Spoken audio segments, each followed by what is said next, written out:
ಹೊರ್ಮುಜ್ ಪ್ರಯಾಣ ಈಗ ಹಿಂದಿನಂತಿಲ್ಲ. ಅಪಾಯಕಾರಿ ಹೊರ್ಮುಜ್ ಜಲಸಂಧಿಯಲ್ಲಿ ವಾಣಿಜ್ಯ ನೌಕೆಗಳ ಮೇಲೆ ನಿರಂತರ ದಾಳಿಯ ಭೀತಿ ಇದೆ.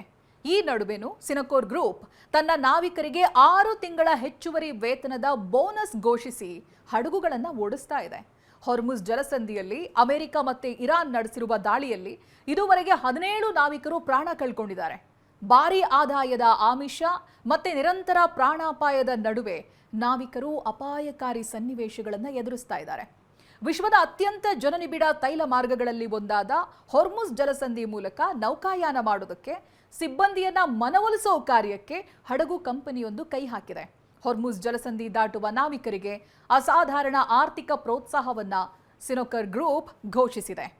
ಸೂಪರ್ ಟ್ಯಾಂಕರ್ಗಳ ವಿಶ್ವದ ಅತಿದೊಡ್ಡ ಮಾಲೀಕರಾದ ಸಿನಕೋರ್ ಗ್ರೂಪ್ ಸೌದಿ ಅರೇಬಿಯಾ ಅಥವಾ ಇರಾಕ್ನಿಂದ ಕಚ್ಚಾ ತೈಲವನ್ನು ಸಂಗ್ರಹಿಸಿ ಹೊರ್ಮುಜ್ ಜಲಸಂಧಿ ಸುತ್ತಿ ಒಮನ್ ಕೊಲ್ಲಿಗೆ ಬರುವಂತ ನಾವಿಕರಿಗೆ ಹೆಚ್ಚುವರಿ 6 ತಿಂಗಳ ವೇತನವನ್ನ ನೀಡಿದೆ. ಈ ಪ್ರಯಾಣದ ಅವಧಿ ಸುಮಾರು 1 ತಿಂಗಳಾಗಿದ್ದು ಕಂಪನಿ ತನ್ನ ನಾವಿಕರಿಗೆ 6 ಪಟ್ಟು ಹೆಚ್ಚಿನ ವೇತನವನ್ನ ಕೊಡ್ತಾ ಇದೆ. ಹೊರ್ಮುಜ್ ಜಲಸಂಧಿಯಲ್ಲಿ ವ್ಯಾಪಾರಿ ಹಡಗುಗಳ ಮೇಲೆ ನಿರಂತರವಾಗಿ ದಾಳಿ ನಡೀತಾ ಇದೆ. ಇದಾಗ್ಯೂ ಕಂಪನಿ ತನ್ನ ಸಿಬ್ಬಂದಿಗೆ 6 ಪಟ್ಟು ಹೆಚ್ಚುವರಿ ವೇತನ ನೀಡುವ ಭರವಸೆ ಮೇಲೆ ತನ್ನ ಹಡಗುಗಳನ್ನು ಈ ಅಪಾಯಕಾರಿ ಜಲಸಂಧಿಯಿಂದ ದಾಟಿಸಲಾಗ್ತಾ ಇದೆ. ಕೆಲವರು ಈ ನಡೆಯನ್ನ ಸಿಬ್ಬಂದಿ ಪ್ರಾಣದ ಜೊತೆಗೆ ಚೆಲ್ಲಾಟವಾಡಿದಂತೆ ಅಂತ ನಿಂದಿಸಿದ್ದಾರೆ ಕೂಡ.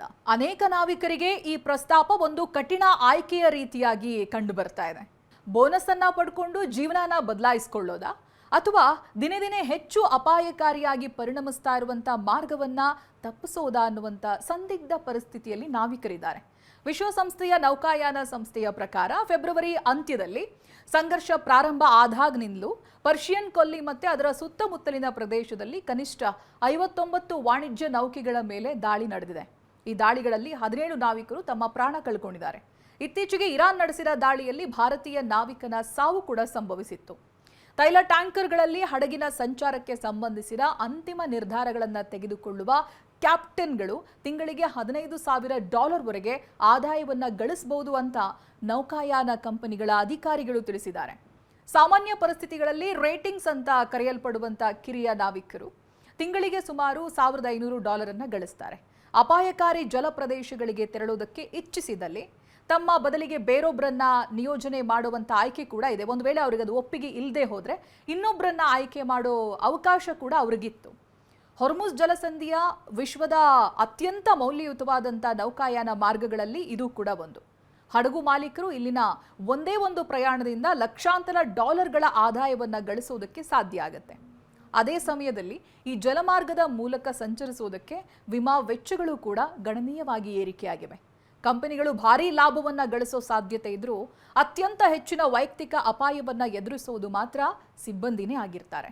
ಭಾರೀ ಮೊತ್ತದ ಸಂಭಾವನೆ ಸಿಗೋದಾದ್ರೂ ಎಲ್ಲರೂ ಈ ಅಪಾಯವನ್ನು ಒಪ್ಕೊಳ್ಳೋದಕ್ಕೆ ಸಿದ್ಧರಿರೋದಿಲ್ಲ. ಇನ್ನು ಇತರ ಹಡಗು ಕಂಪನಿಗಳು ಹೊರ್ಮುಜ್ ಮೂಲಕ 30 ದಿನಗಳ ಒಪ್ಪಂದಕ್ಕೆ ಸುಮಾರು 60 ದಿನಗಳ ಸಂಬಳಕ್ಕೆ ಸಮಾನಾದ ಬೋನಸ್ಗಳನ್ನು ಕೂಡ ಕೊಡ್ತಾ ಇವೆ.